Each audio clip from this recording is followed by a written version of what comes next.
Well, good evening. We're going to hold here for a couple of minutes, see if we get a couple of viewers.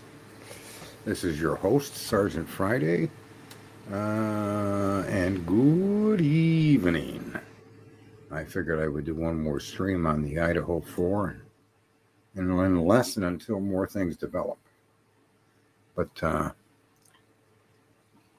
look at that, Mr. Scullygate.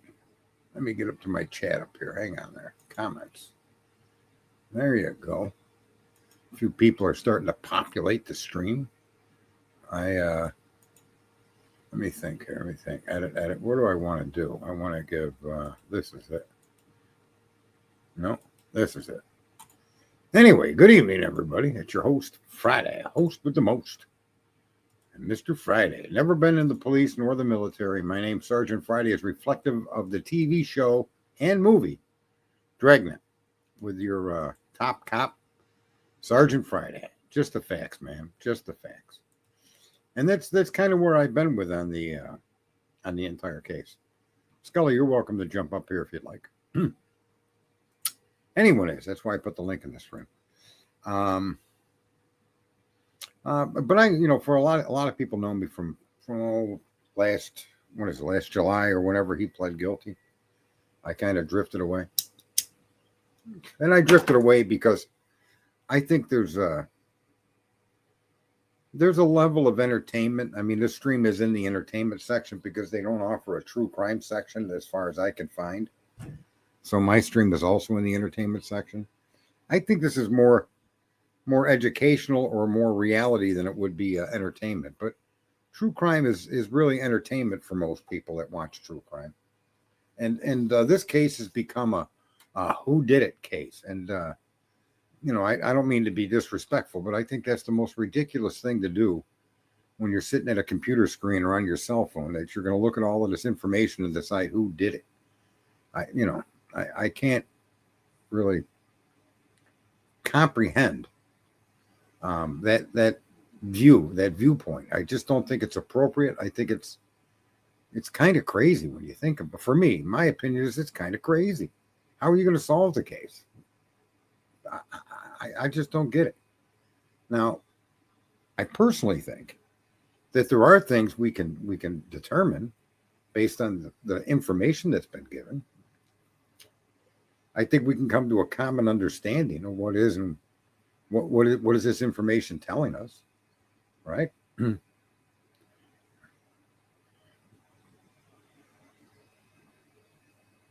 Yeah, I remember good old Tommy and our couple of big spats we had.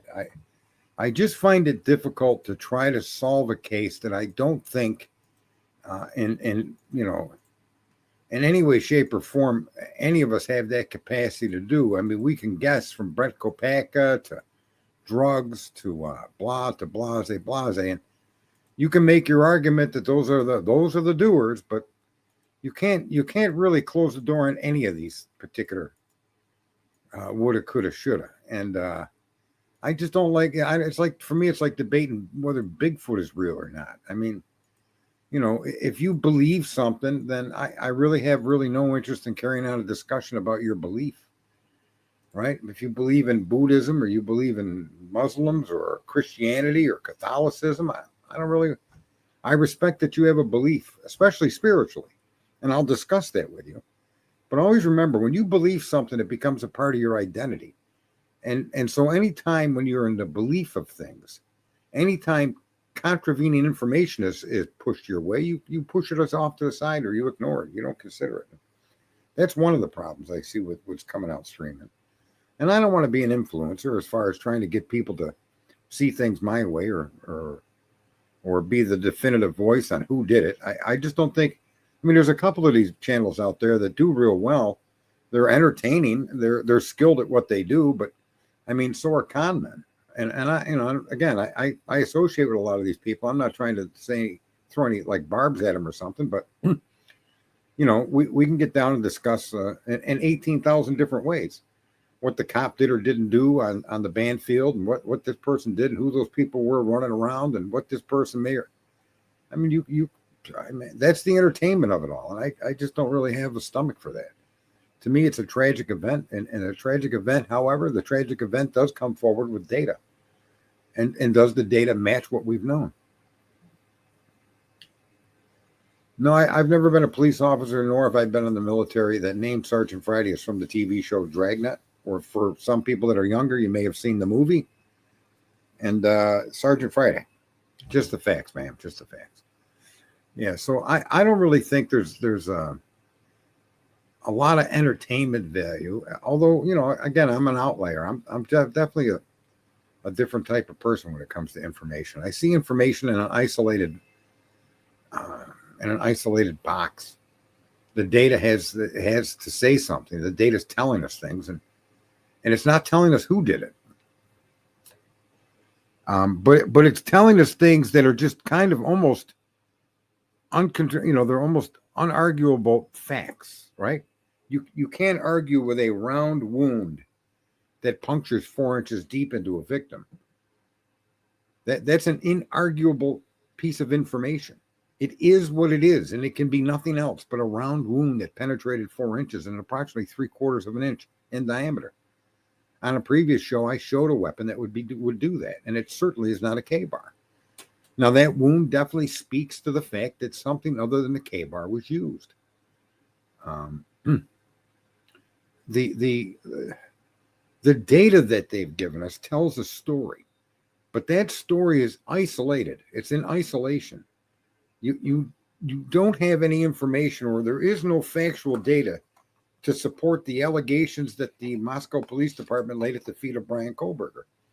There is no information that allows you, me, or anyone else on the internet to tie other people to that information that's been released.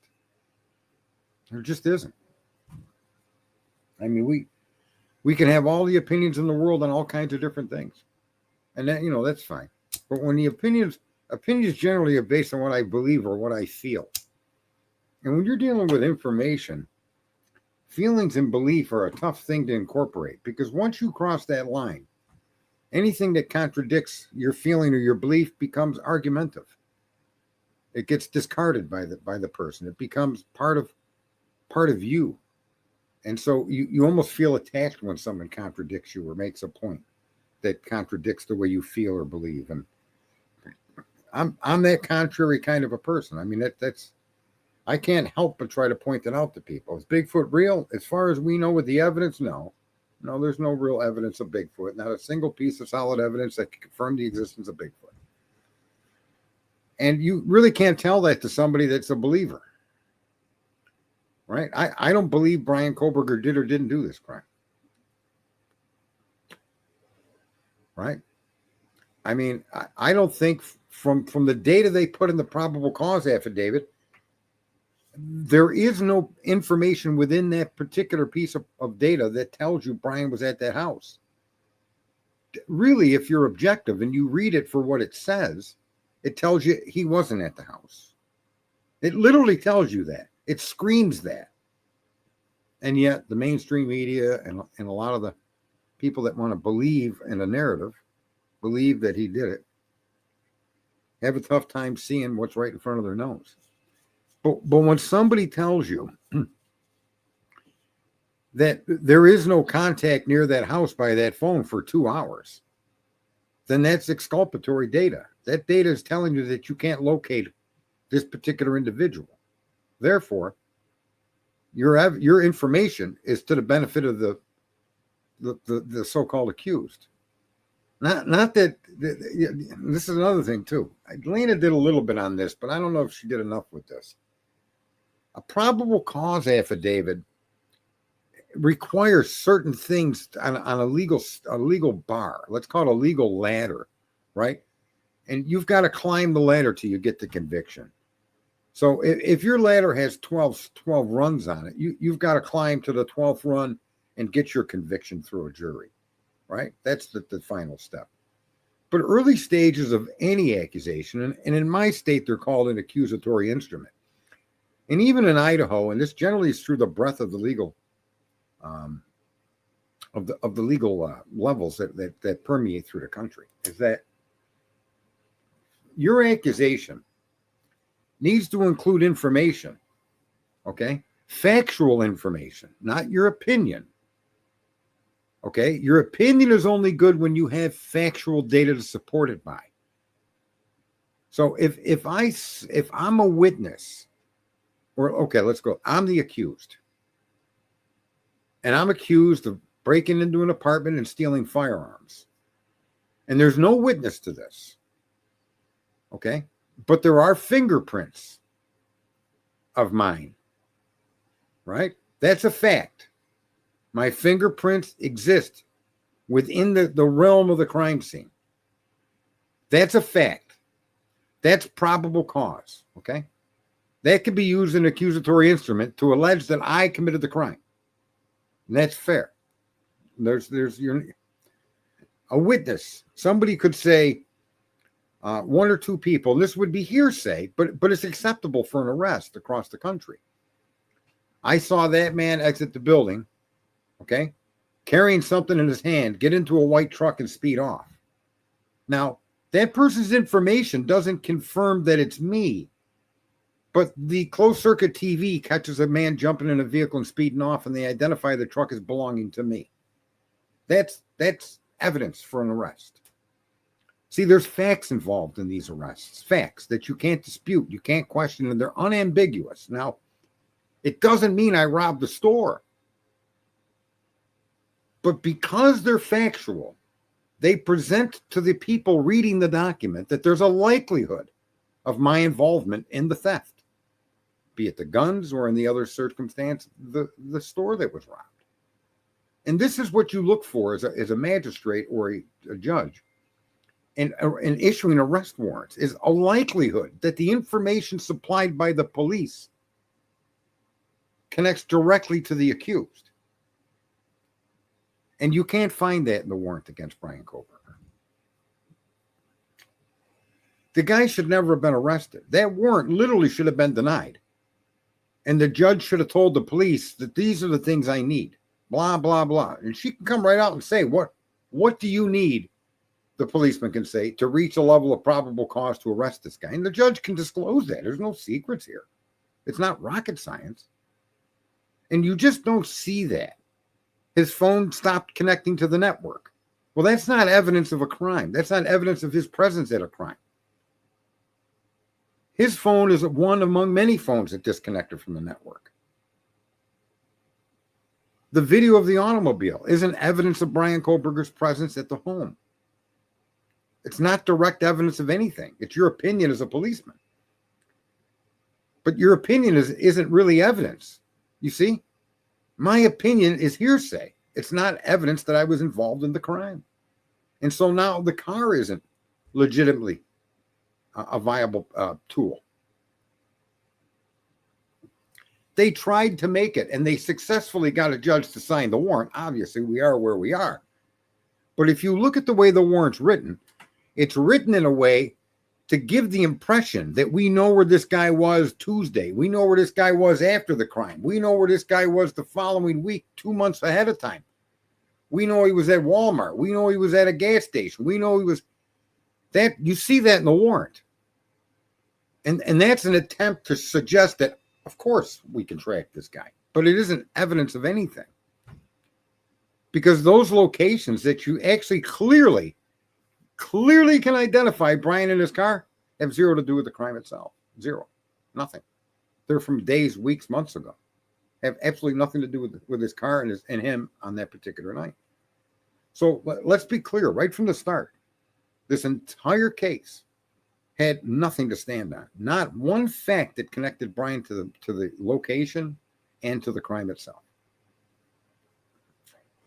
And I want you to realize, folks, that this is in Americans, in our system of justice, these things matter. And I've probably been the only one screaming for 3 years. The preliminary hearing was the most important moment in Brian Koberger's life, and Ann Taylor blew it. I said it back then, and I've been saying it the whole time.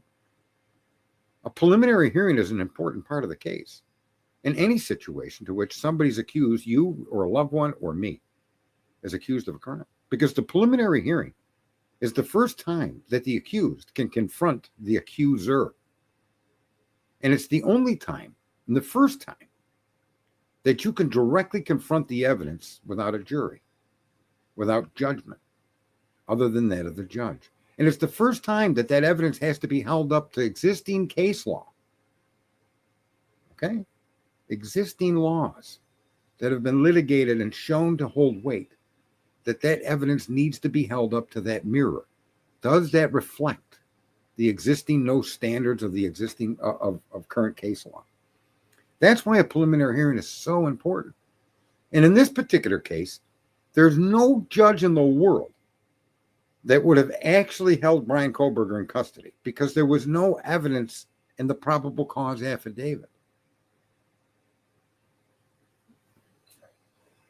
This is why I named the stream. What does the evidence say? Well, the evidence clearly states that on that particular night, on November 13, 2022, okay, that they lost track of Bryan Kohberger, if they even ever had their eyes on Bryan Kohberger. And they could not track him clearly with any living witness, with any video data, and or any electronic signal data from both the car and his cell phone. That's clearly what that warrant shows. A complete lack of his movements. And the argument that Bryan Kohberger turned his phone off because your history and knowledge as a policeman says that's what criminals do prior to committing a crime. Although that statement is based on factual experiences you may have had in your life as a policeman, it's an opinion. It's of an opinion being placed. The judge should have asked, well, what criminal history does this accused person have? Well, none. What do you mean, none? Well, he has no history. He is a high-rated student at a local school for criminology. Well, then why are you bringing up the phone and what criminals do with their phones and applying it to an American citizen that's never actually been convicted or even charged with a crime? See, that's how the warrants are supposed to be reviewed. And if not reviewed properly, that's exactly why there's a preliminary hearing. At that point, Crack-a-Claus Thompson would have been put on the spot, and he never would have been able to wiggle his fat ass out of the argument. You have no evidence to support the arrest of Bryan Christopher Kohberger. Defendant is released. Bang. Because there's nothing in that warrant that makes it likely that Bryan Kohberger was the person at this home. Nothing. It's all assumption. It's all opinion. It's all theory. It's all conspiracy. And your freedom, okay, your freedom in this nation prevents the government from doing this to you. That's what the justice system is for. That's truly what a judge's main priority is, that he makes sure that the government has not crossed the limits of the Constitution placed upon it. Another mystery that Americans have been perverted and lost in space on. You don't have constitutional rights. You're a free person. Free people don't get granted rights. I don't understand Americans. Are we all insane? You're free. From the moment you take your first breath, you're free to say what you want, go where you want, do what you want, within the confines of normal societal fucking boundaries, right? These are not granted to you. These are inalienable rights that every breathing human being enjoys in this nation. And the Constitution is a document directed to the government's behavior, not your rights. And this is a big deal, okay? It's a huge deal that most Americans don't understand it in that context.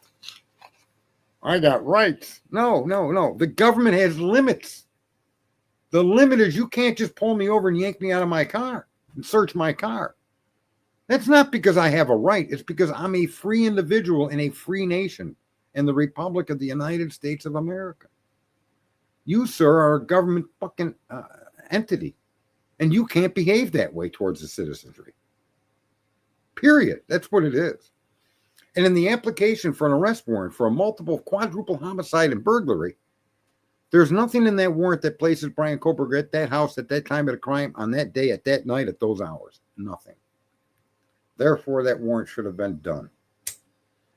And I think any decent lawyer, and you bring anyone you want into my stream that's a lawyer, and I'd like to have that argument with them. What puts Brian Koberger in that house? The likelihood that he was in that home. And don't tell me transfer DNA on the inside of a knife sheath. That isn't enough.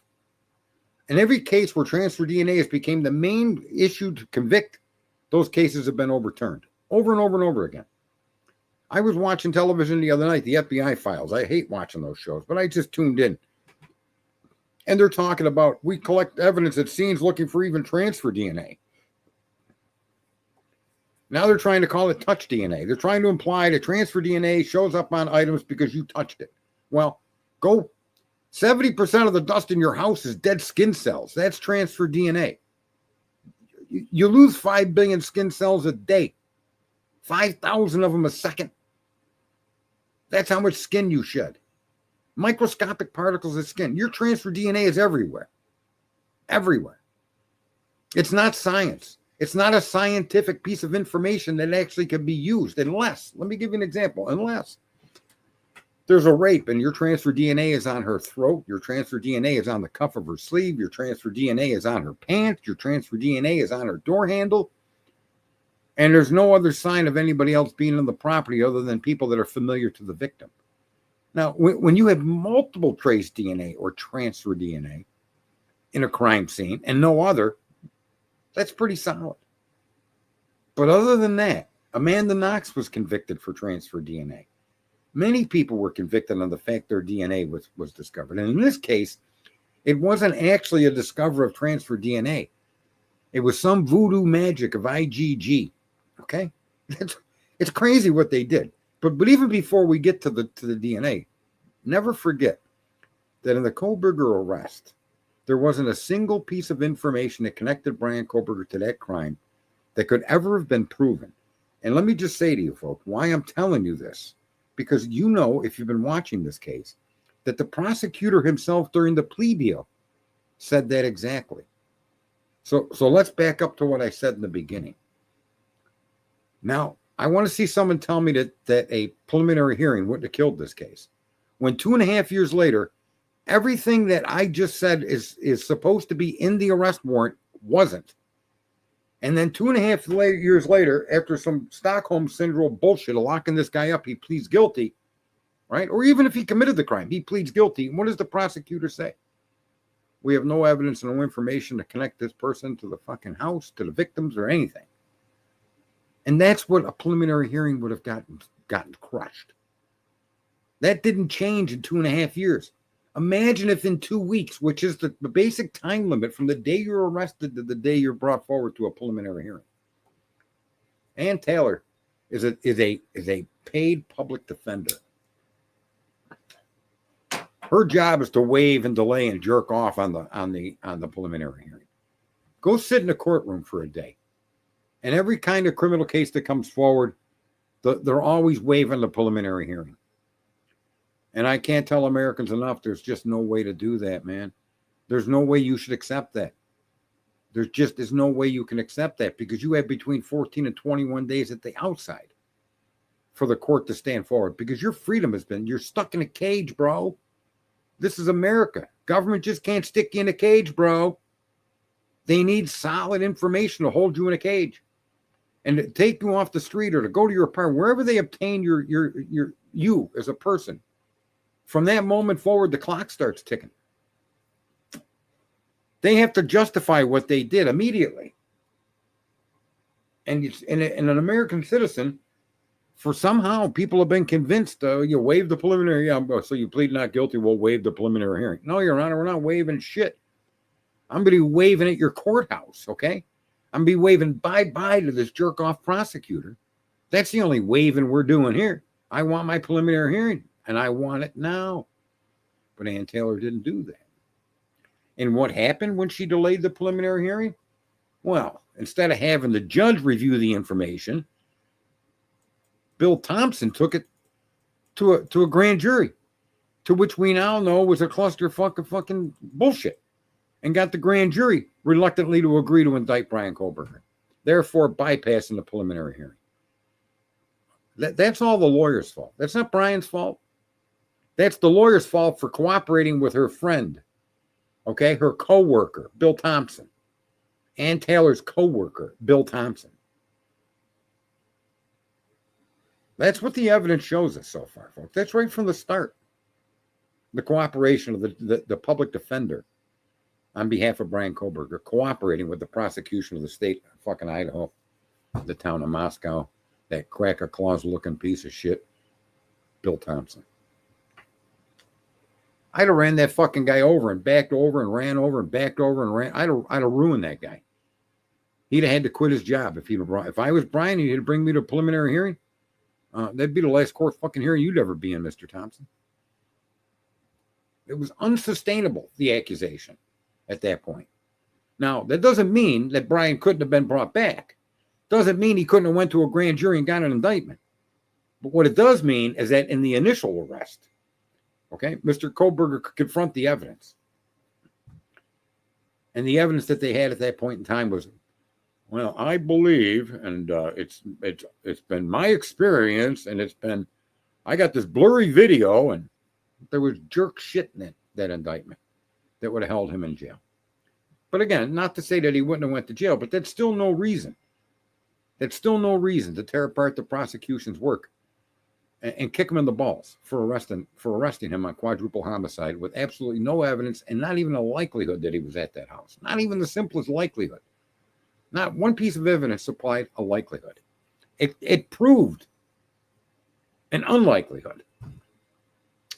Because if you could show his car in all of these different places and all of these different times, and blah, blah, blah, blah, blah, but not during the 2-hour window of the murders, well, then that tells me that he wasn't there. That's the only answer you can get from that.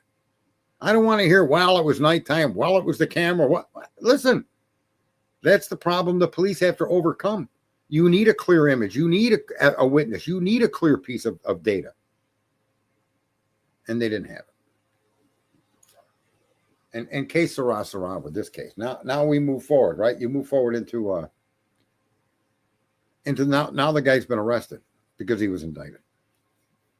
And throughout that process in the indictment, the discovery was never a discovery in a process to which you would hope for. I think the Supreme Court, somebody needs to bring a case forward that in the day of digital, today, now, current, that discovery not only needs to be fast, but it needs to be collated, because you don't need to collate like you had to in the past by hand. Computers can do that. You're entering every single thing you print to a document into a fucking computer. You're not sitting at a typewriter. You don't got to, well, there's 1 million pages of discovery. I really don't care if there's 800 million. It's on a computer or multiple devices that a computer can process. And you could actually set up a very easy search and collate that information by date, by time, by item, by person. And that needs to somehow be found in front of a Supreme Court for someone to argue that in court, because there's no way on earth that you got 60-something terabytes of data, right? And so they're all logged into a computer. Everything, man. How can't you just write a date in? Go to the file for videos, write in a date. Give me all the videos on this date. Give me all the videos on that date. Stick them in a file, stick them on a drive, send them to the defense. That's another problem with this case. The old style way of discovery is still being applied in a country in a day and age where that's just so stone age that it shouldn't even be allowed in the court of law.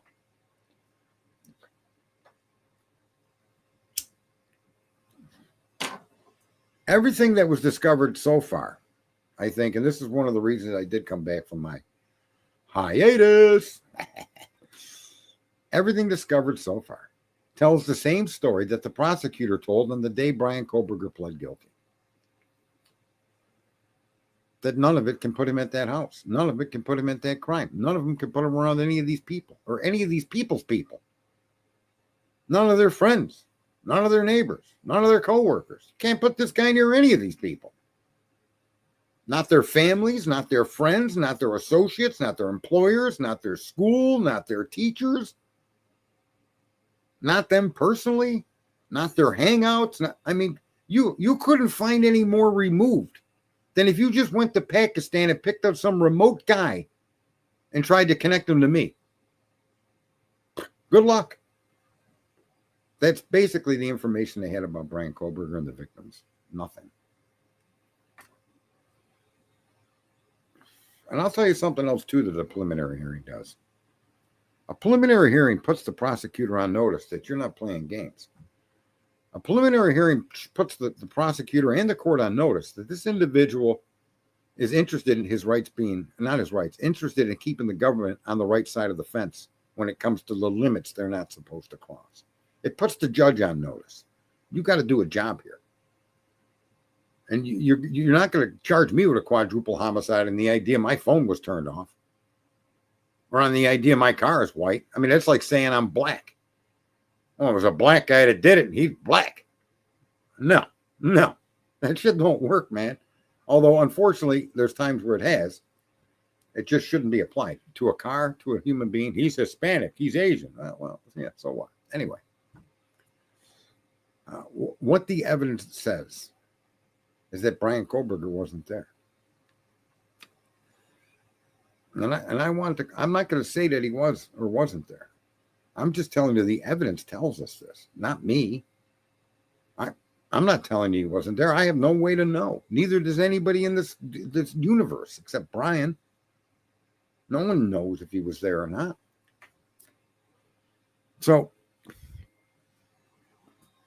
when evidence shows you, and evidence tells a story, evidence that's been released, no matter what the evidence is contradicted the narrative of the arrest. It's contradicted the narrative that they laid out to the court.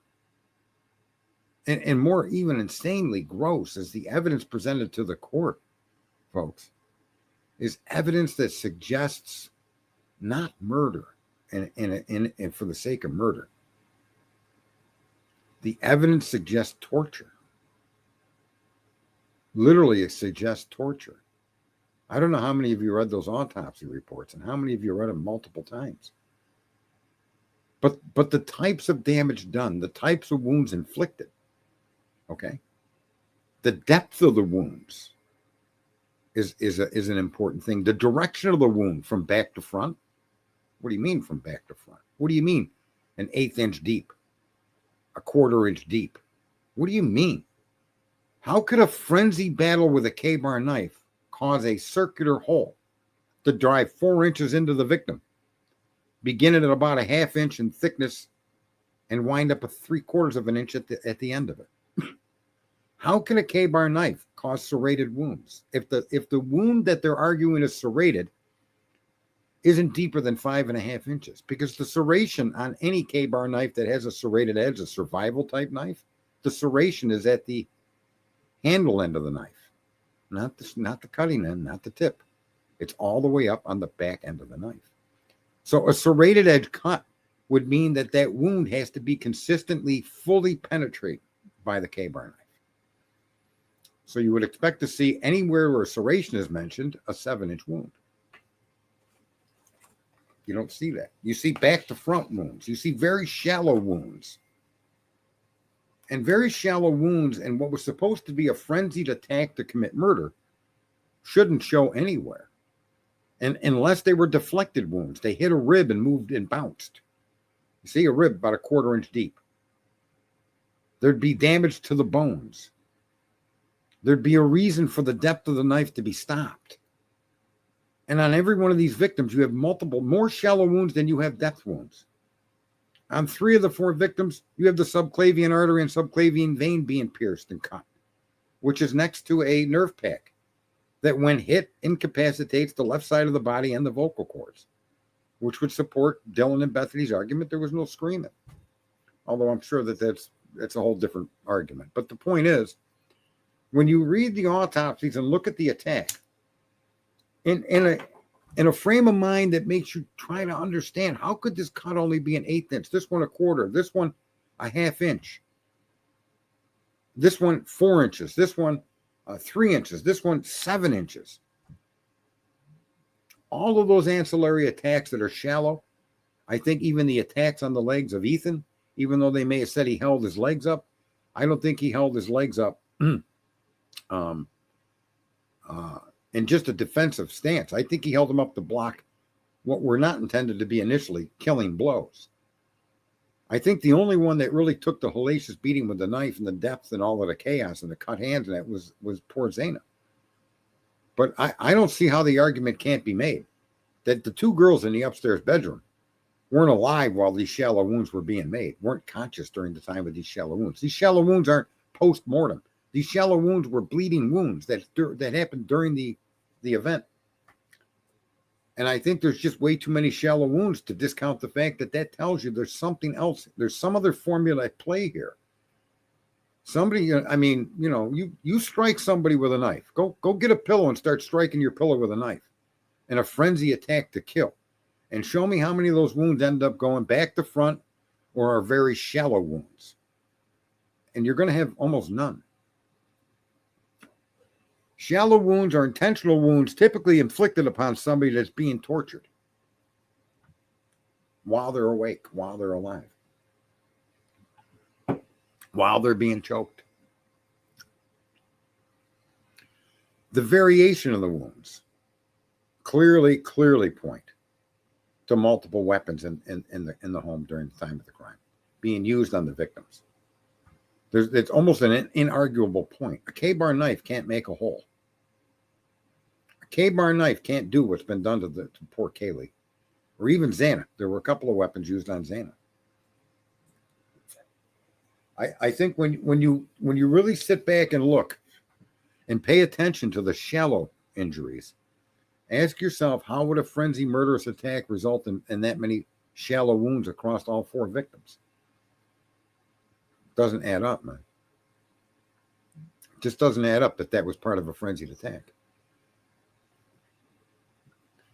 I did post that one photo of a fireman's tool, a hill burr or something like that. I forget what it's called. I'm going to put a hello to everybody in there who's putting up with me. I appreciate it. That would absolutely probably be what was used on the blunt force trauma, as well as the 4-inch deep puncture wound, which was also found on Xana and Kaylee. I think that under review of those autopsy reports, specifically paying attention to the injuries inflicted. The injuries inflicted tell a story that just doesn't comport with what they're arguing happened in that house. It tells a story that there's more than one person. And I disagree with Chris Whittam. I disagree with Turvey that there were two people. I don't buy that at all. I would make the argument that both rooms had two or more people in them at the same time. That the people that went upstairs didn't necessarily even have to cross to the other bedroom to commit the crime, because there were already people in that room committing the same heinous attack and killing. I suggested there were at least 6 people involved in this crime, 3 in each room. But this wasn't a crime that was then ran down through the house, blase, blase. And I'll support that with the argument that the blood that they're finding in the common area, Miss Potts again, who points out that looks like what would be thrown off from a dog that had been washed. That fits the weird places and the directions in which blood was found on the second floor common area. I think what also fits is the cleanup supports removing the trace of 6 different shoes. That cleanup clearly shows that they were hiding something, not the murders themselves. There was no need. I mean, obviously, why would you clean the murder room? But I suggest to you anything in the murder room that would have shown more than one pair of footprints was covered up in one way, shape, or form. Right? But the movement throughout that bottom floor to exit that property, both through the front and rear door, were points of exit. It wasn't just the sliding glass door with some guy with a ski mask. It was 3 people that left through the back of the home. I think there were at least 2 sets of prints out back. There was a glove found out back, a backpack found out back. I don't know how one guy can do that. Even 2 guys, okay. Let's go down to 2 guys, but 2 guys per room, not 2 guys in total. And when I suggest 3 because of the multiple shallow wounds that were inflicted upon the victims, not post-mortem.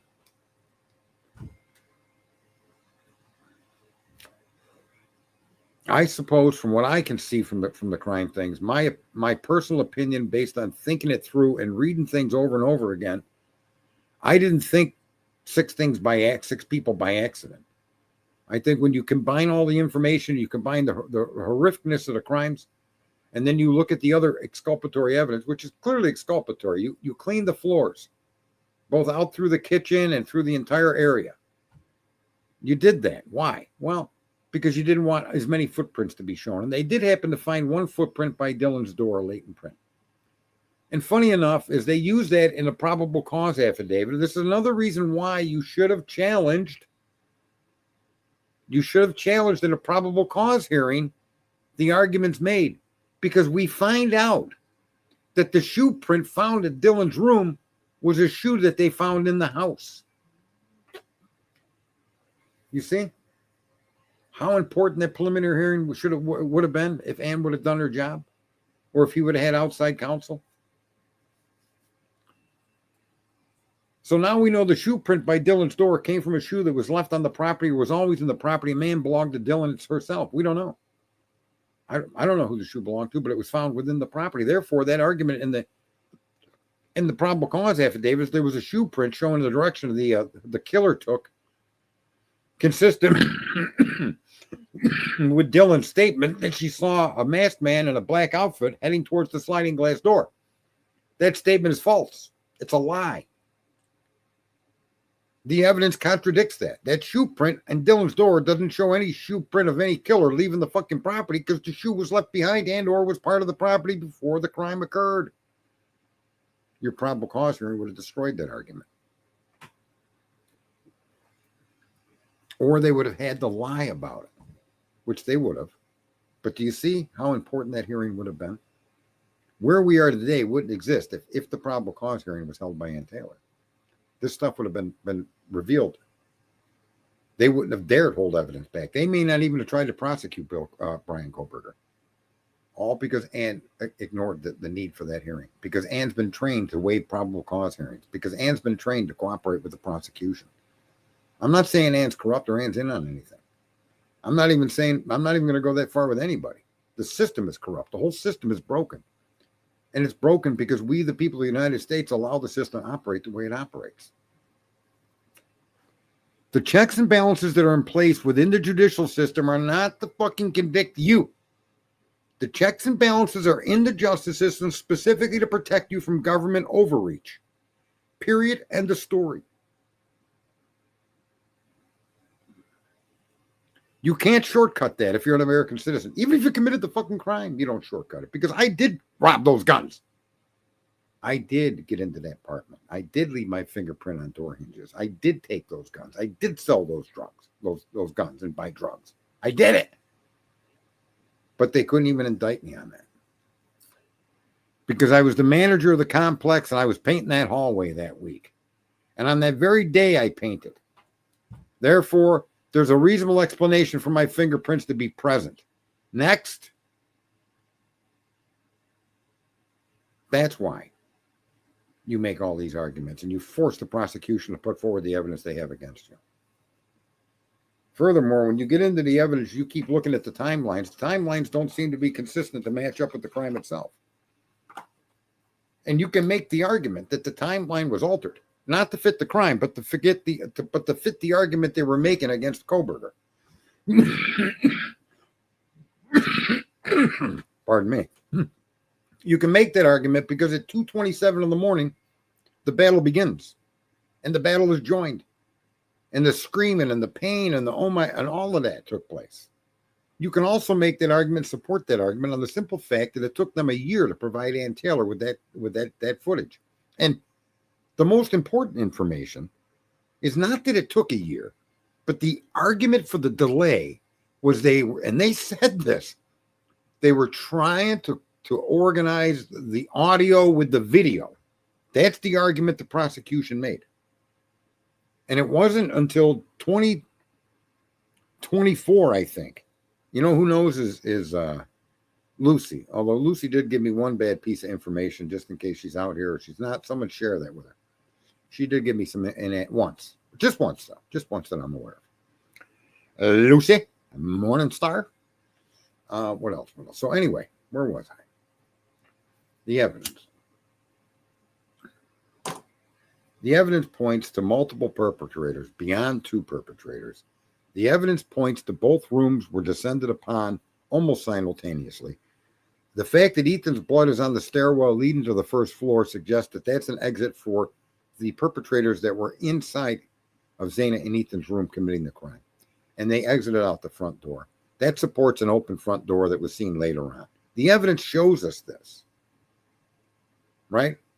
I'm not making stories up, folks. That when you read the evidence, you read the autopsy reports, you review the files, and they talk to you. They tell you what they're telling you.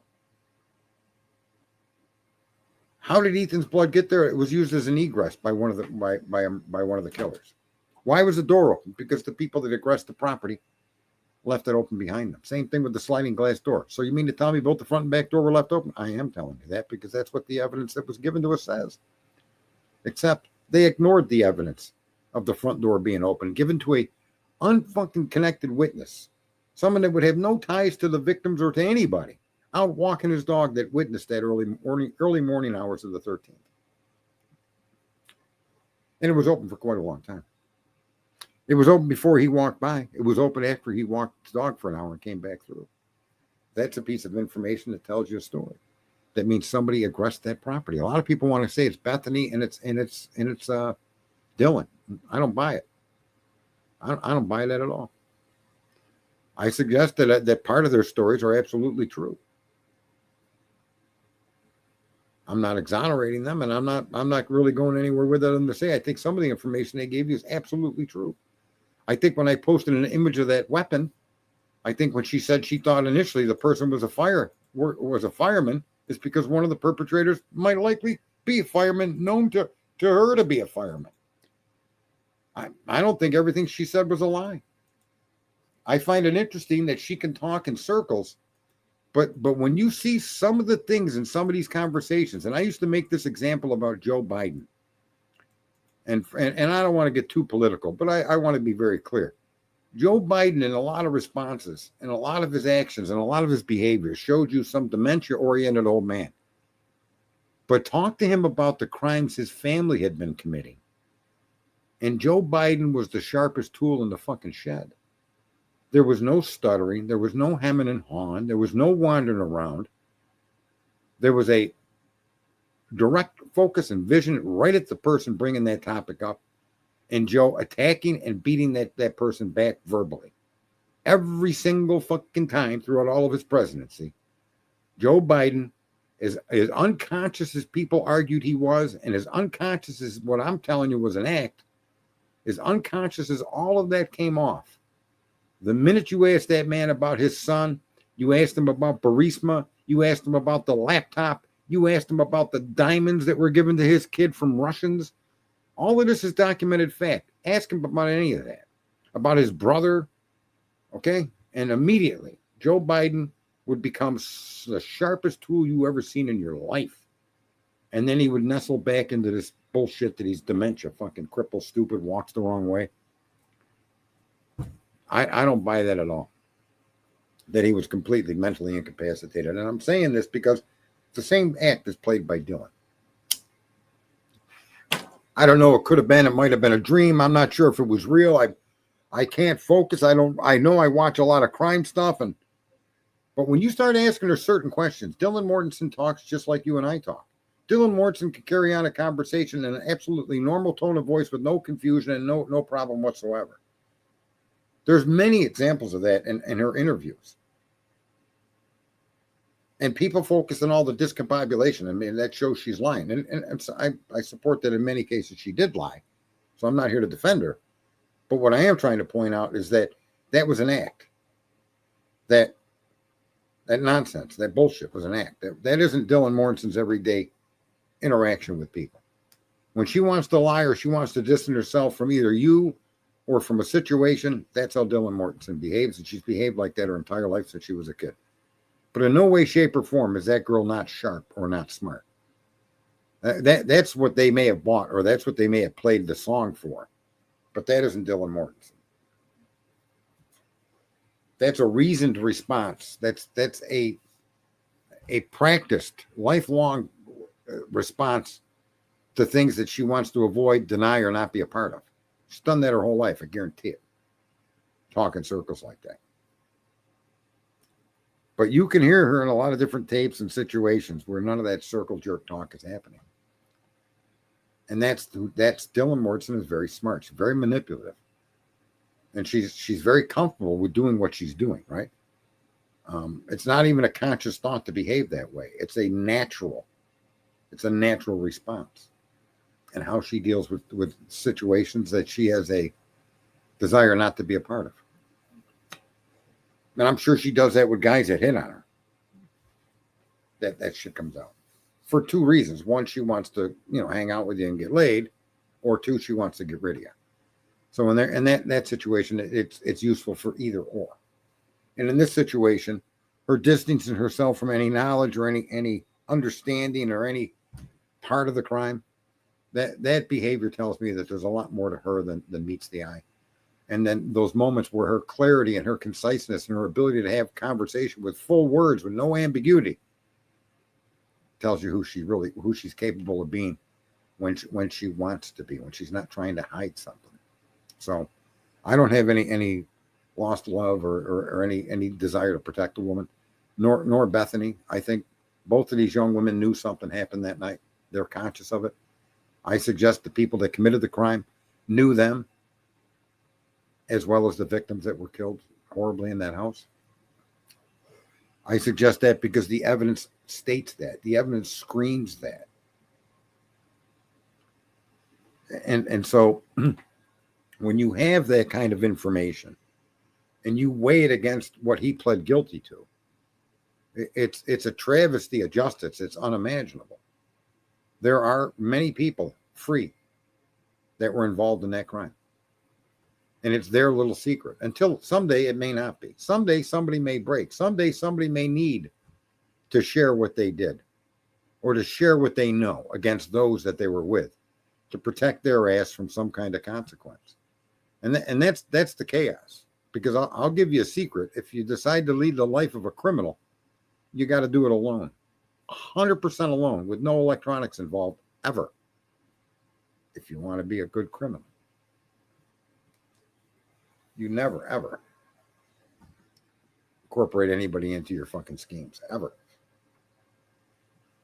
You never leave a digital footprint, ever. And then you could probably be a fairly successful criminal. But, I don't advise the life of crime for anybody. I think the life of crime is, it's a waste of a life. And I can tell you from firsthand knowledge. And I believe me, I wasn't the best criminal out there. I tell you that right now. What I know now, I didn't know then 30 something years ago, but you live and learn. So what does the evidence really say? And I think it's fair for me to sum it up this way, that the evidence says that this attack was planned. This attack was arranged. This attack was executed. And this attack was executed on 2 floors at the same time. And that the people that executed the attack knew what they were doing, knew the ins and outs, knew the layout of the house, knew their targets. I'm not going to speculate as to why. The argument that Xana was a witness doesn't support whatsoever does it support what happened to her. It just doesn't. Unless, of course, she was initially a target. Now, I think the only person that could have been a unexplained or a target that became a target because of the circumstances would be Ethan. Of all of what you see here, I think Ethan is most likely the only person that had he not been there, he never would have been sought out. In other words, 3 of those victims were sought out. I don't know why. I won't even guess why or who, which is what I was stating early in the stream. You're not going to solve this crime. I don't care who you are, how many streams you have, how many followers you got, how much money you're making. You're not solving this crime. the best we can do with what we have is understand what the information we have tells us to the best of our ability. Right? It could have been 4, could have been 2. I just simply don't see the room for those 2 or 4 perpetrators. What's up there, Joanne? The delay, the 8-hour delay, the continuing on with their life. You know, I don't know how anybody can flee to another room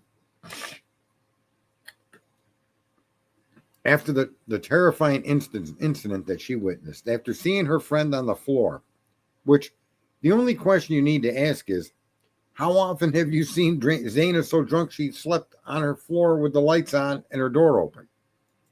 How many times has that happened? Well, none. Oh, well, didn't that startle you? Well, yeah. Why didn't you call your friends then?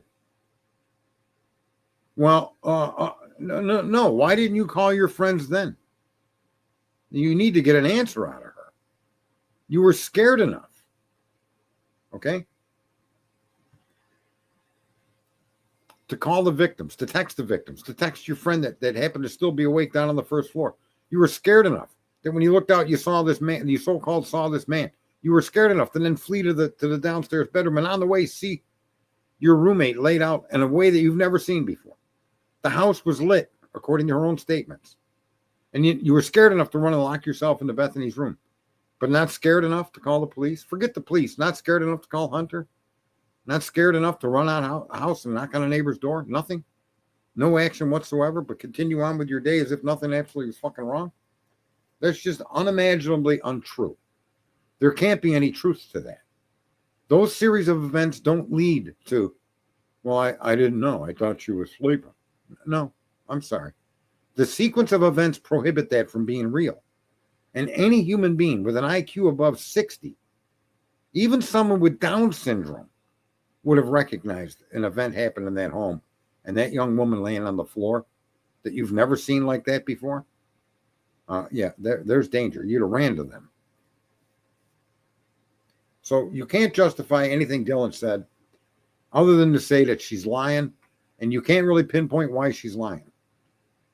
However, you can say that some of the things that she said is the truth. Because one thing people don't seem to ever remember, or maybe this is a point that you should try to keep in mind. You can't lie unless you're hiding a truth. A lie can only exist where their truth is. With no truth, no lie. So when people are telling you stuff like this, the misinformation, the lying, the diversionary statements are hiding a real truth. And only Dylan knows that real truth. And only Bethany knows the real truth. That's it. Brian Koberger knows the real truth. And I want to be clear. I'm not saying this to appease you fucking guilters. Could he have been part of this crime scene? Sure. But not under the circumstances under which he pled guilty. Not under the circumstances laid out by law enforcement and the prosecutor, Bill Crack-a-Claus Thompson. No, sorry. Not under those circumstances. No. Not even close. I said years ago, the best thing, look, the smartest thing for someone in his position to do would be to have a white Elantra and get dropped off by somebody that owns a white Elantra.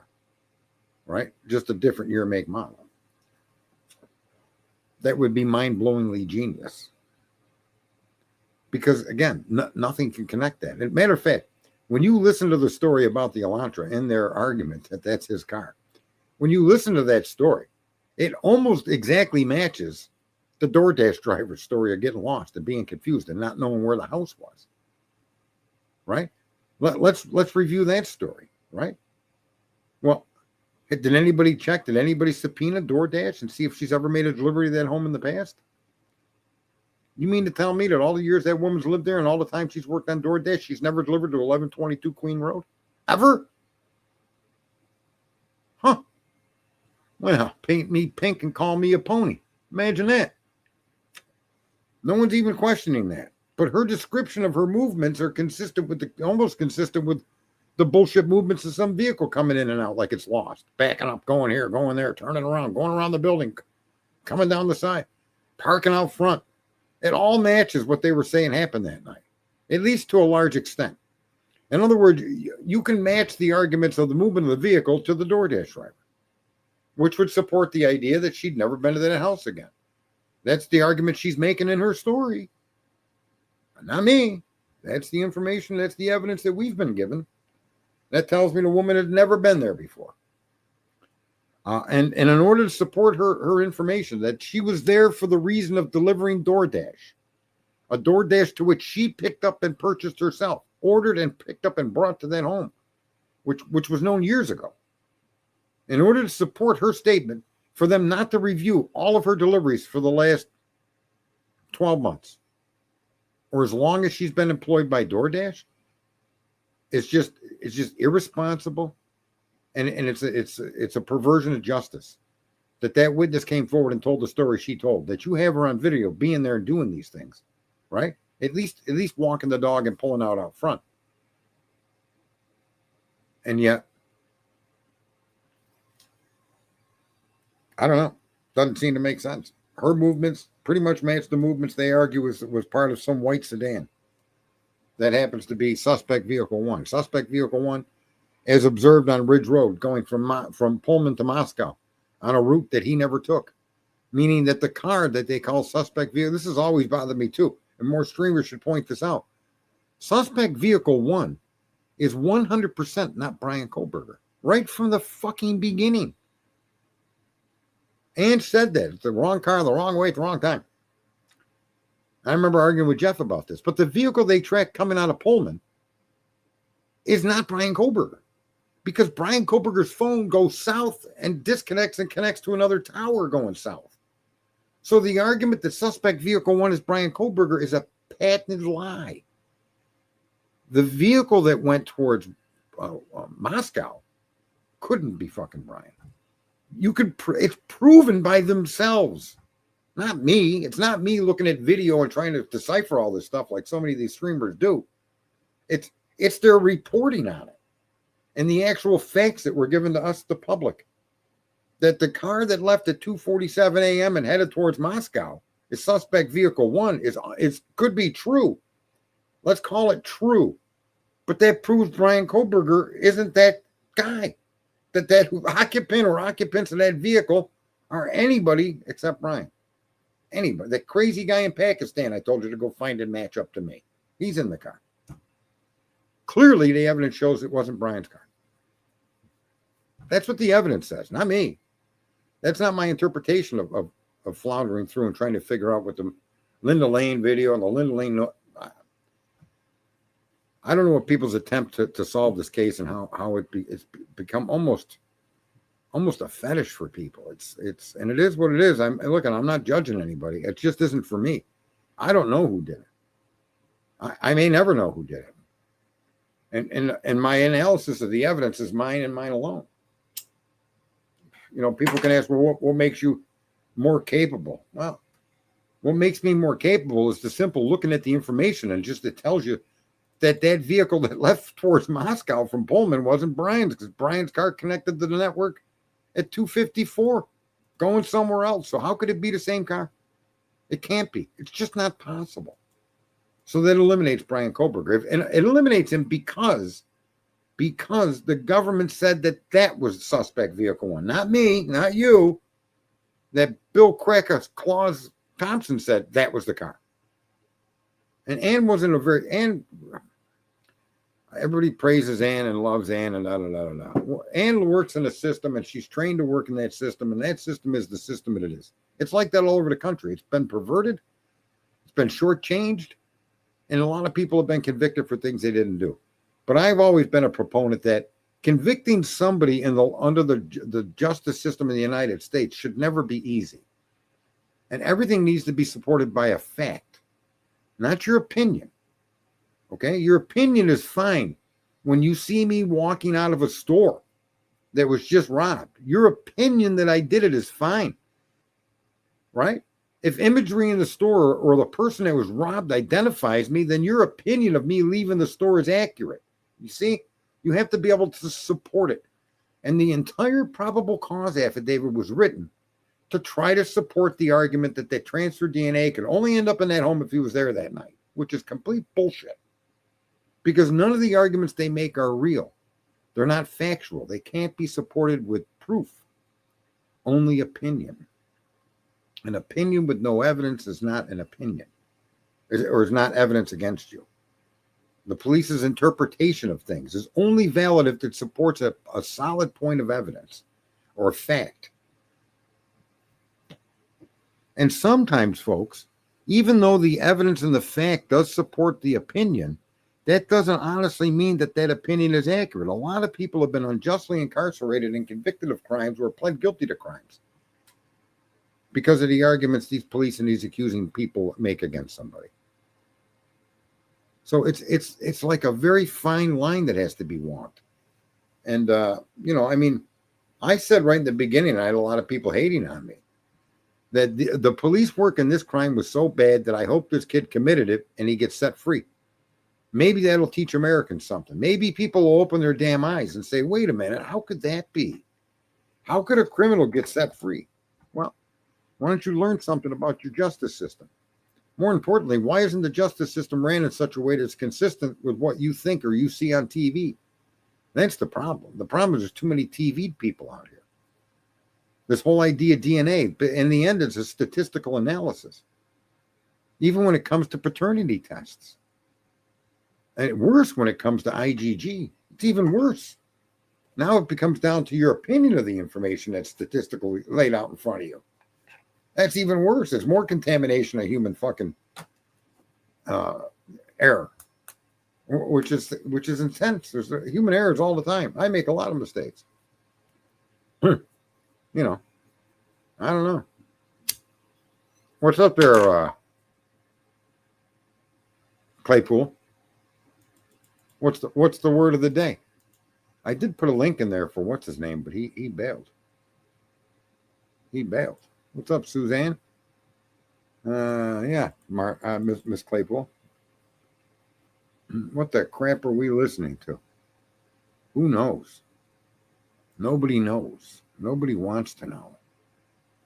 Who's that guy? He looks like he's from Chips. From you guys, for some of you a little older, remember that TV show Chips, where they got the motorcycle cops? Eric Estrada, that was his name. The deal was signed at Versailles. I know. The deal was signed at Versailles. I was always a supporter of going after Iran, and I was always a supporter of what he said. This is not going to be a multi-year regime change war, and it wasn't. Oh, that's Smiley. It's been years, Smiley. What's going on? What the hell's going on? Let's see here. We could put a link in here. Copy. For any of you that would like to come up and chat with your happy host. There you go. Somebody owes me money. I don't know why, but I got enough of it, so don't worry about paying it. What in the hell? There it is, Claypool.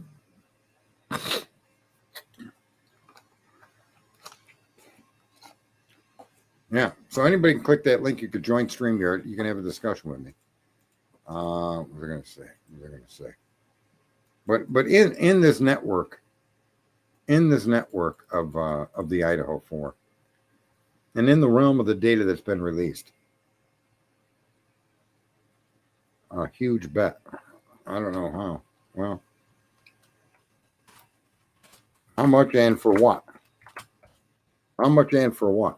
If you're going to say because Comey was arrested, that's almost laughable, because the crimes he's charged with have nothing at all to do with the coup that was attempted against Trump.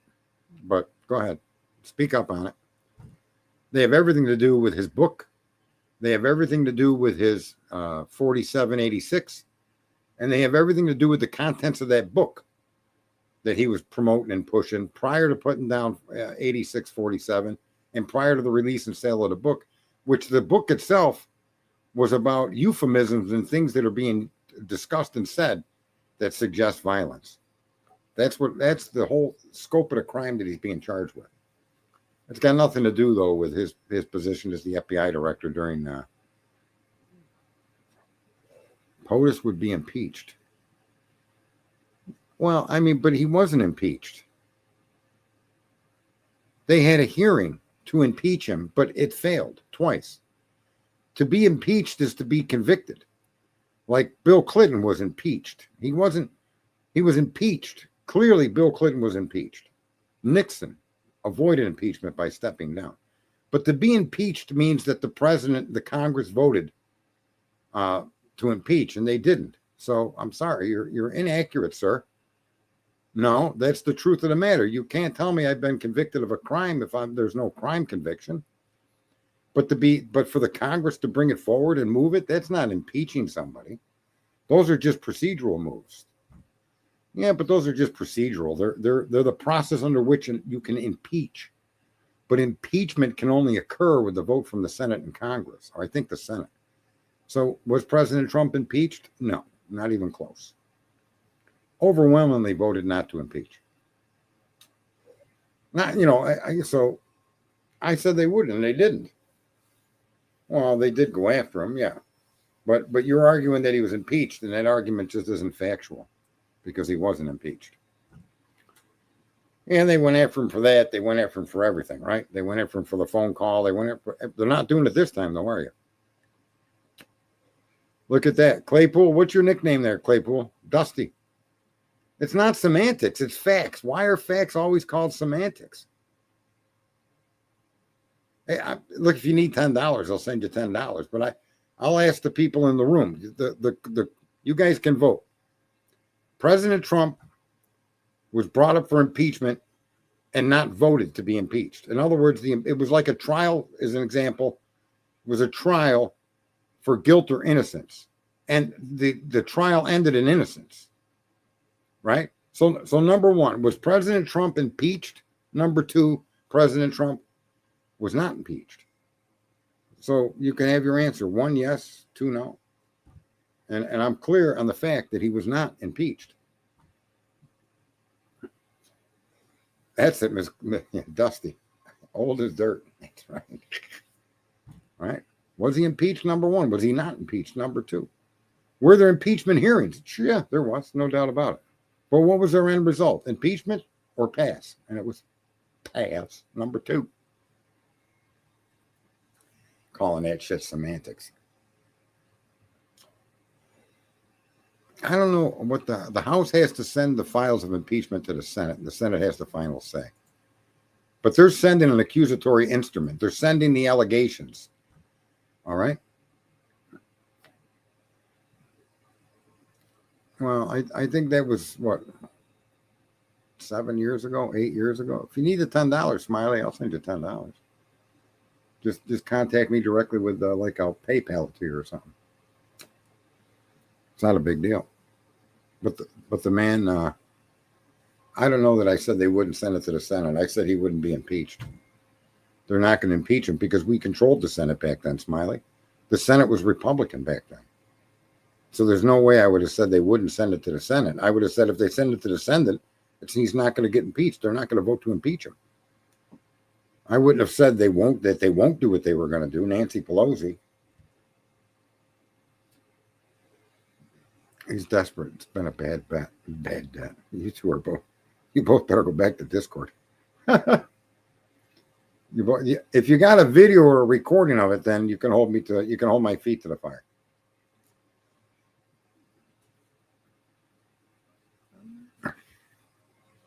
But I think we had a person vote too. He was not impeached.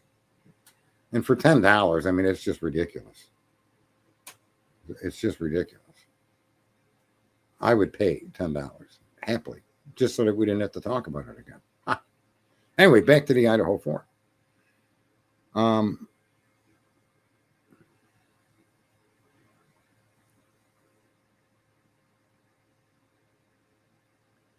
There you go. It's only the first step in a broader procedure. It's exactly right. It's like a preliminary hearing. right? It's a preliminary hearing, and then you go through the motions and that, and then you go to trial, and then the trial gives you an outcome. And the outcome of that was no. Anyway, what was I going to say? In this case, where you have more exculpatory evidence that some others committed this crime, is to me the final word that I can actually share on this. There's no evidence to support one perpetrator, regardless of the person's name. There's no evidence to support a vehicle was even involved in this crime. Okay. And so knowing that and the evidence showing what it shows, the multitude of wounds, the multitude of weapons, what appears to be a multitude of attackers, the time of the crime not being consistent with the video and audio that they produced, the fact that the crime continued beyond 4:20 a.m. when they claimed the occupant of that vehicle sped away. I don't doubt that the vehicle sped away. I'm not arguing that. What I'm saying is there's nothing to connect any vehicle to that crime. Nothing. Now, when Christopher Whitcomb, the author, points out that there was an SUV with a unique muffler sound, okay, that parked in front that did that. Do people forget Ian Harsh? Remember Mr. Harsh, who said he saw an SUV, a very unique SUV with rims on it? How many people forget what Ian Harsh was telling the public? So that confirms that there was an SUV there. It was a very unique with special rims, which most likely had a custom exhaust. But you still can't say that that vehicle had anything at all to do with that crime, at all.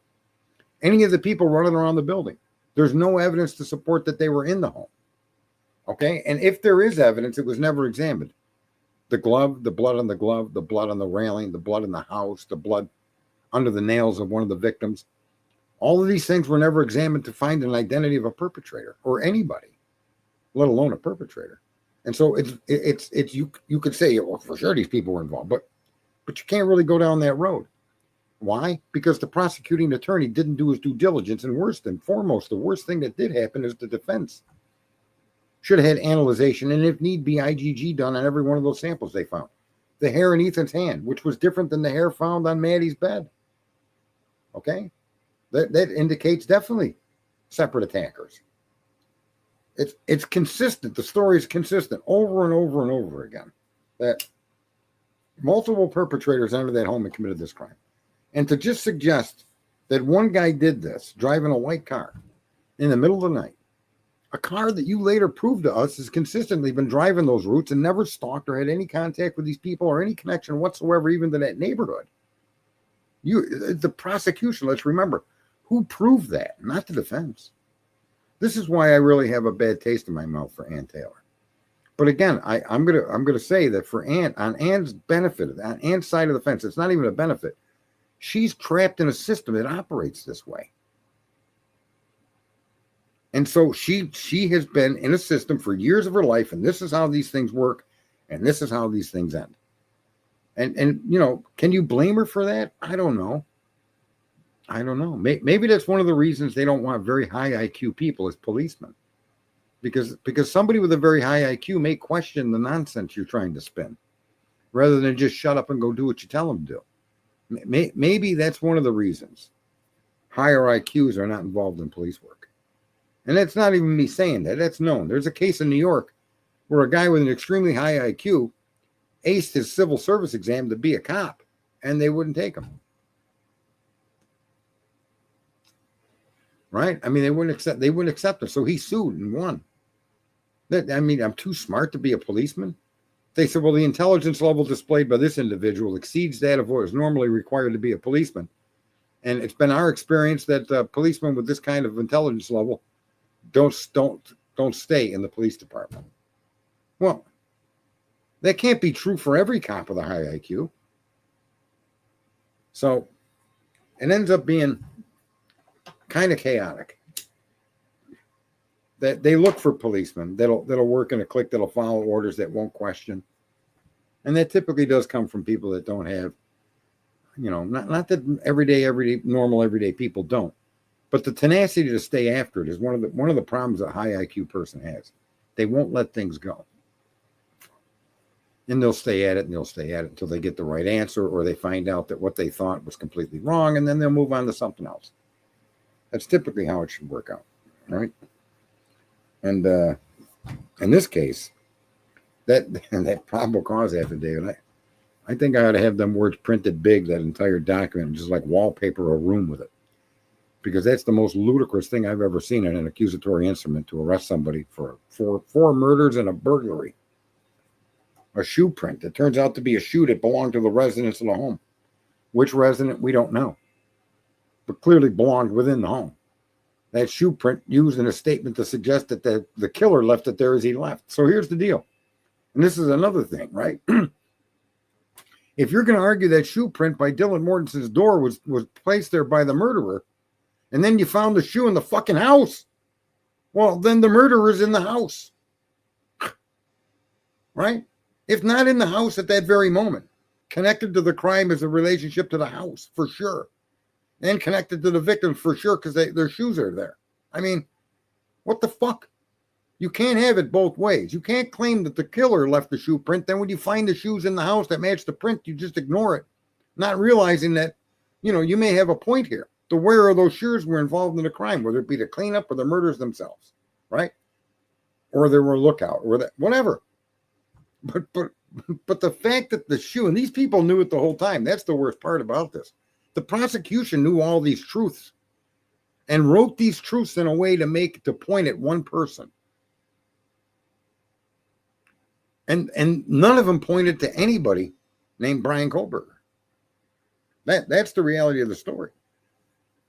And that's what I suggest to you, that when you look at the evidence shows us a completely different set of circumstances, from the wounds to the condition of the house, to all the other things that we've been seeing, all the videos, all the audios. The evidence released by the state itself screams one person did not do this. Anyway, well, Dusty, what would you like to talk about there, Dusty? Because I can end up, the Idaho4 is it's be my last really for a while, unless some new development comes forward. I don't come out here screaming for money or trying to be popular, or why in the fuck would anyone clean up a crime scene for a stranger who just killed your roommates? All right, well, bring up politics, Dusty. Bring a topic. Yeah, Susan, nothing makes sense. Nothing fits the accusations laid at the feet of the accused. Nothing. What do you want to know about politics? Well, there's a lot going on. It's almost like Trump actually picked up some books and figured some shit out, talked to the right people, and sorted through what needed to be done. And as everybody kept screaming that it was all, the deep state was all local politics, lo and behold, we find the deep state is much, much bigger than that. And everything you see Trump doing, from grabbing Maduro to a lot of people don't even realize how much war fighting is happening down in South America. That's not being called war fighting. But a lot of people don't realize how much the United States is committed to taking out the cartels, the terrorists, the crime cartels, the sex cartels, the money laundering, specifically through the banks of London, which people like Claypool and Smiley would remember. 50,000 LLCs given to people connected to the crime cartels under the guidance of Hillary Clinton during the time she was in the State Department. I don't know if people even I don't know if people realize that the attack on Iran was multifunctional. It wasn't just the nuclear weapon. The nuclear weapon, and the argument for a nuclear weapon would keep Europe in riches. All the money laundering of the illegal oil sales, all the profits that they need to buy things that they needed American cash because we're the world's currency, was being laundered through London. The same thing happens with all of your bank cartels and the Cayman Islands and other places. It's not that he's going after anybody individually. The picture is way bigger than that this time. He's taken down the root. The root is that for the last 300 years, global trade and global commerce has all run through European banks.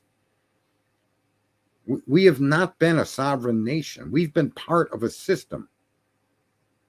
We've been part of a global system. And we were the global, police and the global hammer, but not sovereign in the way people understand what sovereign means. And Trump has given sovereign status to many nations. Why do you think Pakistan is cooperating with us? Why do you think all the Gulf states are on our side and Europe isn't when it comes to Iran? Why do you think Europe was furious when he arrested Maduro like we did? It's more than just getting any single person. It's tearing down a mechanism of control that's economic through trade and other systems that allows crime to foster and grow, that allows that crime collection of money to be filtered through the system and brought back as good, usable money to invest in legitimate, honest things that you and I can do. That's the system Trump is tearing down, and it's global. It's global. All of these local conflicts never needed to be conflicts. They could all have been solved by trade, but none of these nations are sovereign. Australia is not sovereign. They create 51% of all the world's lithium, but they can't refine their own lithium. They don't create an end product.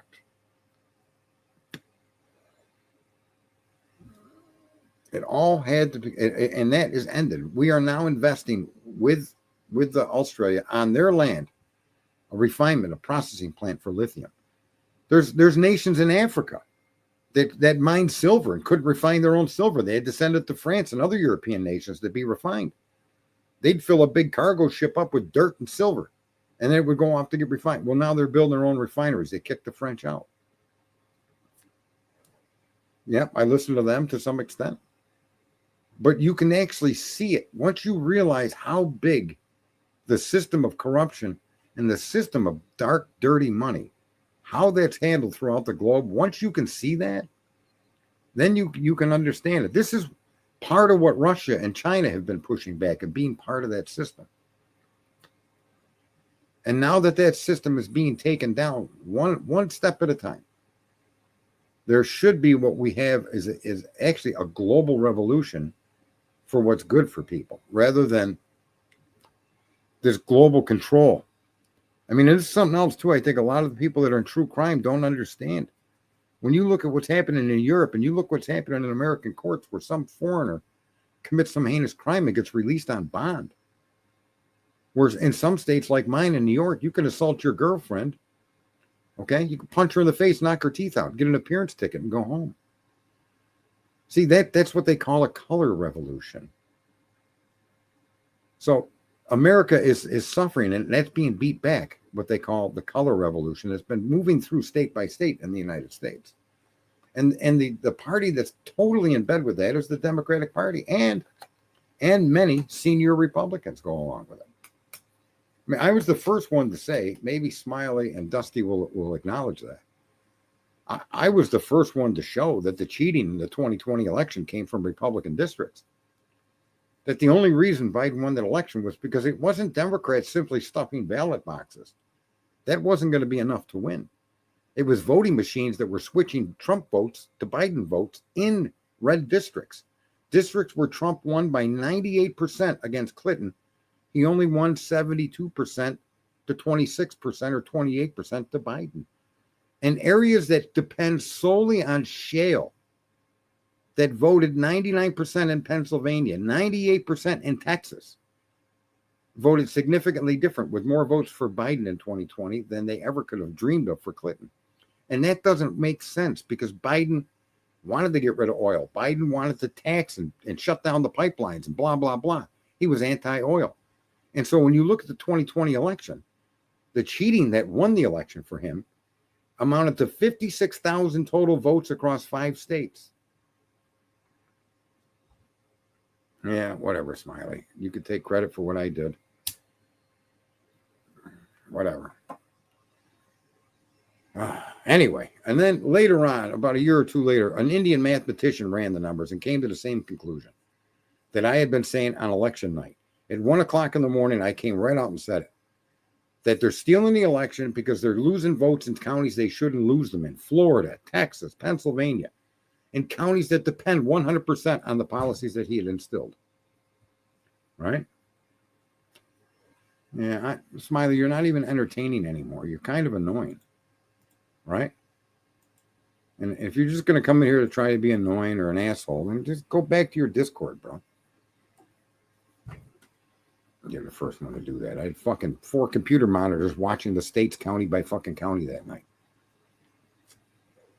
I don't even know if I was talking to you guys that during that period of time. I don't even remember. Unbelievable.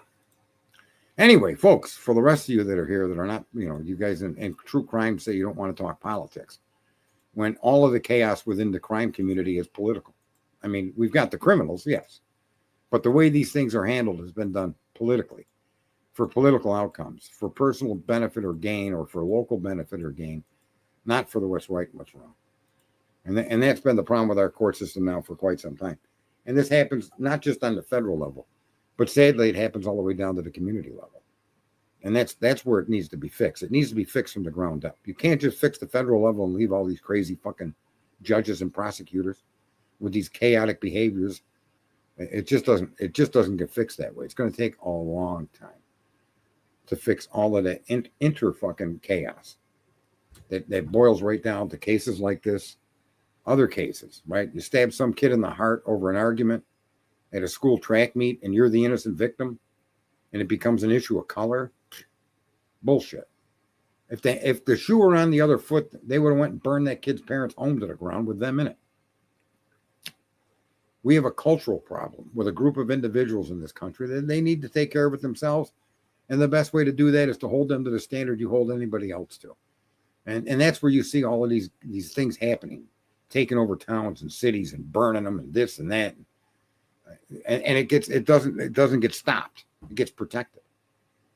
Right? Businesses get closed. People lose their livelihood. Good, honest people like us that did nothing wrong.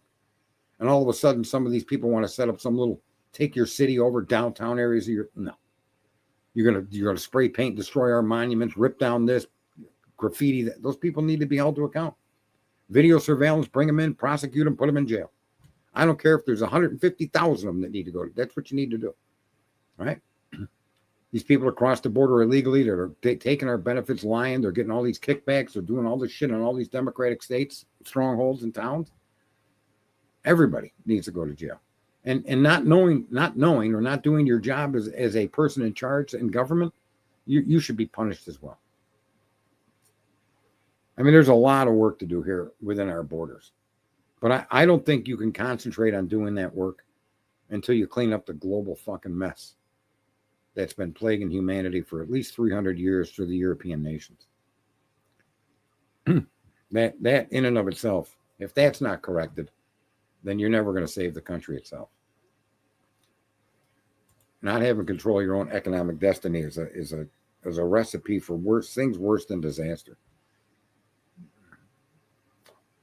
Yeah, no, finally, but they did that. They had no choice but to do that, right? They have no choice but to do that at this point because they can't lose the benefits of the United States. I've been saying this since Reagan is in office. We've never really needed to wage war after World War II. We never really needed to do that. We could simply shut countries down by denying trade, by making sure that any product that crosses our border doesn't have any piece, part, time, or interest or involvement by any nation we're in disagreement with. We didn't need to go to war in Vietnam. We didn't need to go to war in Korea. We didn't need to do any of these things.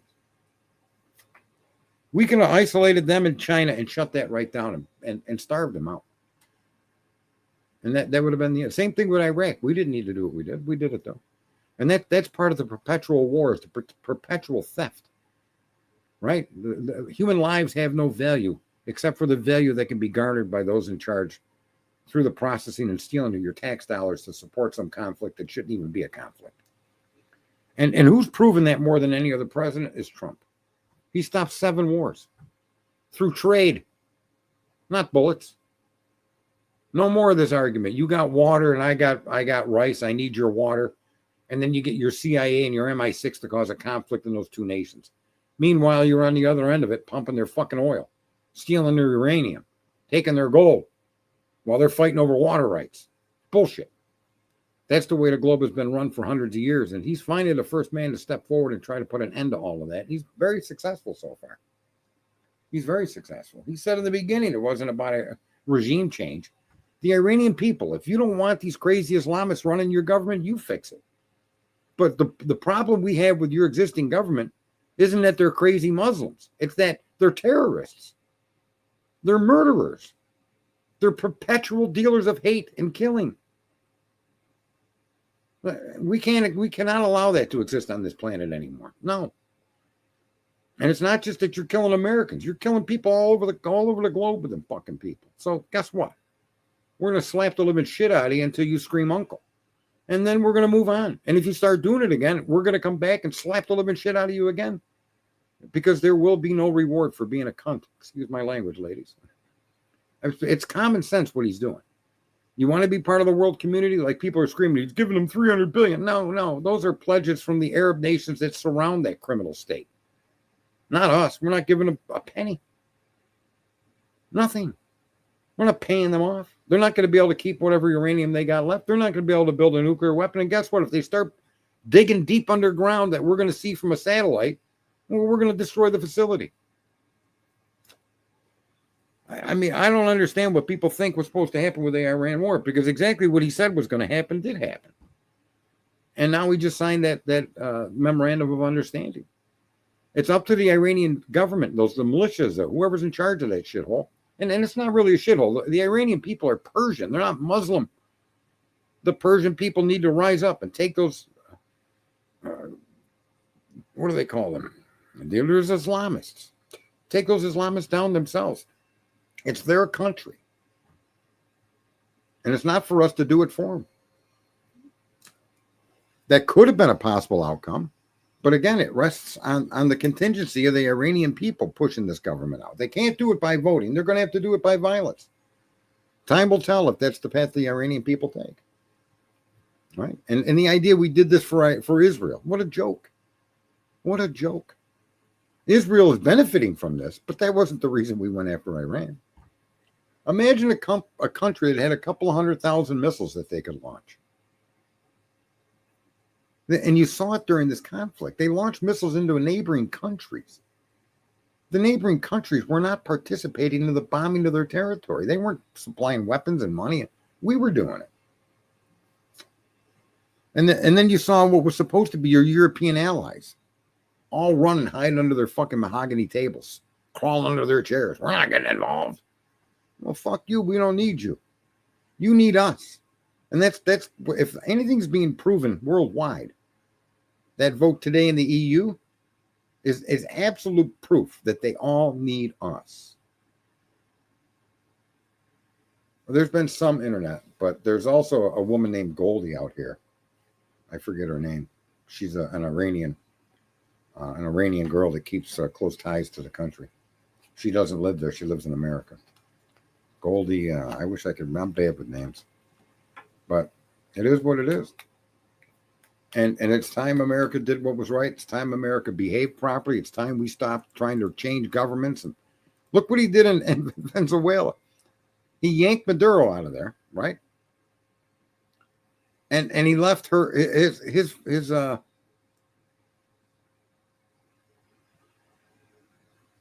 no, he did take the oil. It is for oil, but I don't think people understand how important oil is to your life. The entire modern world needs oil for everything you can imagine. So is it for oil? Yeah, but we don't need it. We only get like 2% of our oil from over there now. And here's the other thing. We just stood up for the free. Here, I'll give you an example of what a lot of people don't know. In the United States, we produce more oil than anybody in the world, but we can't refine it. I'll say that again. We produce more oil from wells than any nation in the world, yet we can't refine it.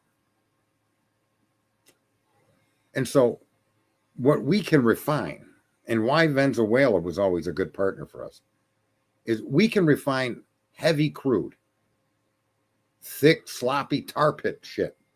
Our refiners are designed to refine that into an end product. What we don't refine is the light, sweet crude that comes out of a lot of our wells that makes us the world's largest oil exporter. It gets refined offshore in different nations like Japan, places like that. We sell it to them and they refine it. Well, we just stood up the first refinery that's been built in 50 years, specifically to refine light, sweet crude oil. And this is what Trump is trying to, people aren't paying close enough attention, but this is an important point, in that having independence in oil isn't just that you have more oil than everybody else, it's that you could turn it into a fucking end product. You see?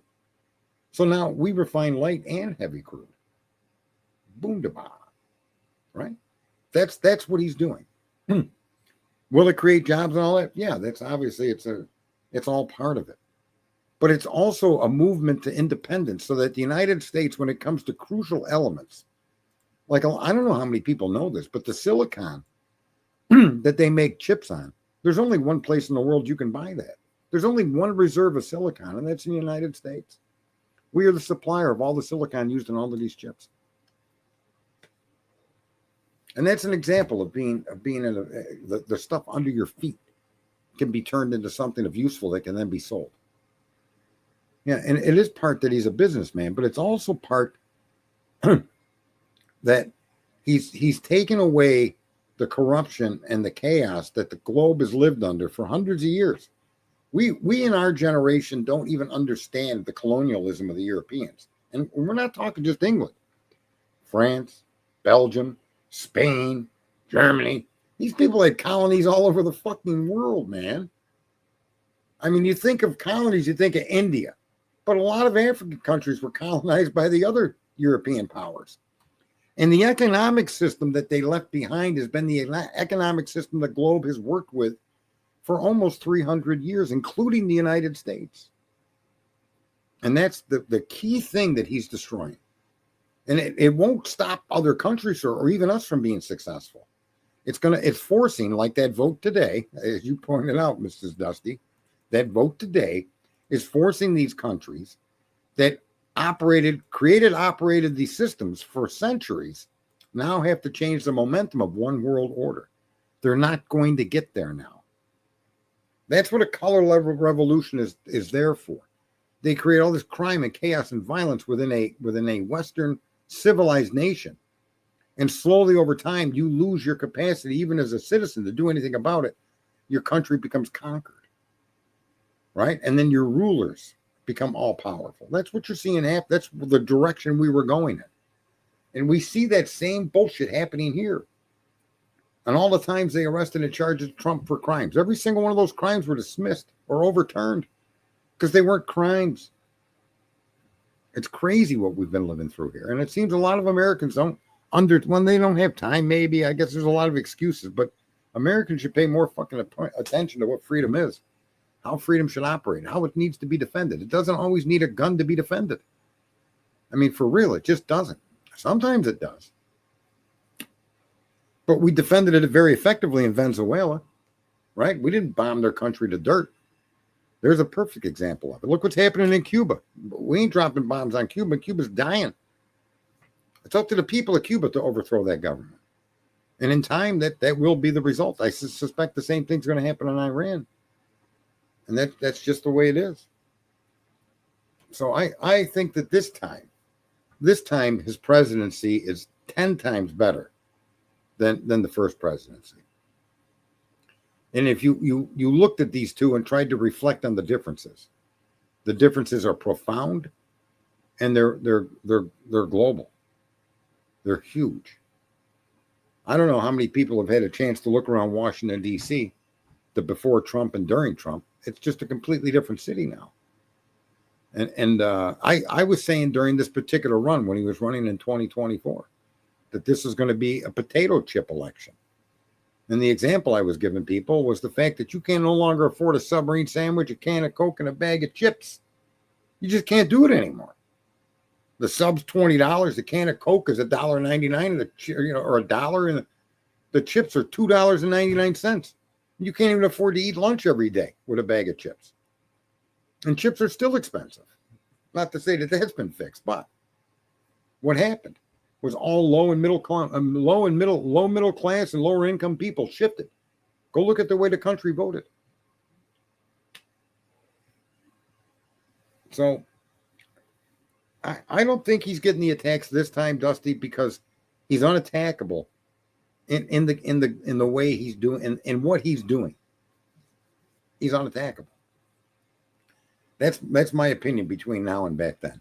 Back then, they had started that bullshit with the Russiagate, and the media played on that, and he spent a lot of time. Look, I think they're going to indict Mike Pence. I don't know if you guys saw that, but all of his administration was against him, right? All of the administration was against him, but they were all leaking. They were all trying to destroy the guy. So this time they're not able to do that. He learned his lesson, right? He learned his lesson. And I'm not looking for individuals to go to jail at this point. Those that do will do. Look at Bolton. And Bolton was connected to, there was 3 people I think they named, the Department of Justice named. I could be wrong, but I think one of them was Mike Pence, the Vice President of the United States. He had the entire system working against him. And so what did he do this time? He was smart. He didn't worry about the people that were here being corrupt and deep state connected. He went after the heart of the problem. The heart of the problem is global. And he's doing a hell of a job of kicking the living shit out of it. And I think it's a beautiful presidency. He's got 2.5 years left. I hope he stays safe. That I don't know how many of you watched the UFC or MMA. Man, that was crazy. The event he had at the White House. Yeah. So anyway, I've been on here an hour and a half or so. I got to get my ass to do something here. Apple pie and vanilla ice cream. That's my treat for tonight. I baked an apple pie there, Dusty. And yeah, I got some nice French vanilla ice cream and apple pie. And I do drive a Chevrolet, so, and I have hot dogs in the freezer. So there we go. The all-American boy over here. All righty. Well, everybody have themselves a good night. From store-bought. Dusty, you married the wrong man, but it is what it is. Store-bought.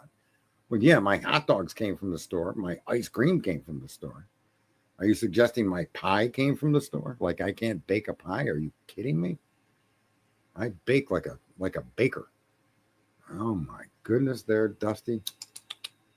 Well, it is what it is, you know. Now we're just old enough where no, it's not store-bought. No. You know the one thing I don't like about a pie, no matter who makes the pie, I don't care who makes the pie, is the crust.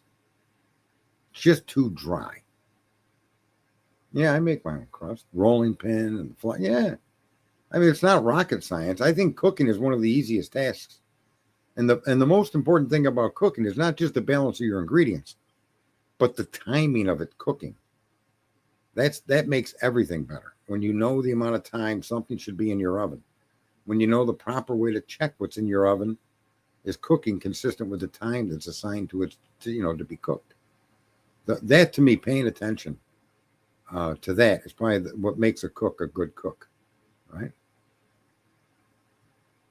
I never like crust, man. It's always too dry. What I have done, and I didn't do it on this pie. What I have done is I bring my pie shells, right? So much bigger than the pie pan. And then I'll put filling inside the crust. Like they do a stuffed crust pizza. I've done that many times with pies. By using not the apples themselves, but the filling. Not the cherries necessarily themselves, but the cherry filling. And I fill my crust with that. And that's come out a couple of times kind of fucked up. But, a couple of good times, that filled crust is definitely much better than just crust. So, yeah. Anyway, there you go. The secret to good crust is cold water. Yeah, but it's just too dry. No matter what you do to it, right? I don't know. It's just too dry. For me. That's my personal opinion about pie crust. No matter who makes the pie. But when you do roll it and stuff it, like I have a few times, that's awesome now. The pie crust is now filled with pie fillings. So, anyway, criticize me all we want, Dusty. I see your buddy Smiley stepped off. I'm surprised to even see him in here. Tell him I said I hope he has a good night. Moonbreaker in the house. What up, Moonbreaker? Don't break the moon. No moon, we all die. No moon, no tides. No moon, our orbit will go crazy. We'll be doomed. The Earth will tilt out of control and tip over. For those of you that think that's false, do a little research. You'll see how important the moon is to life on Earth. So everybody be good. I don't know where that guy went. He's your buddy. What do you mean you don't know where he went? Number 37, it's Carl Ferguson. Look at that. People jumping in right at the end of the stream. Boy, oh boy. A blue wrench jumping in at the end of the stream. No good. Everybody have a good night. Thanks for stopping in. Share this with people if you like. Hit like. Many more people see it if many more people like it. If you don't like it, that's fine too. Hit thumbs down. Don't like it. That's awesome as well. Remember, I'm not here to make money. I'm not here promoting anything, YouTube or anybody. Just sharing my observations on information that's available to all of us. Thanks for listening. See ya.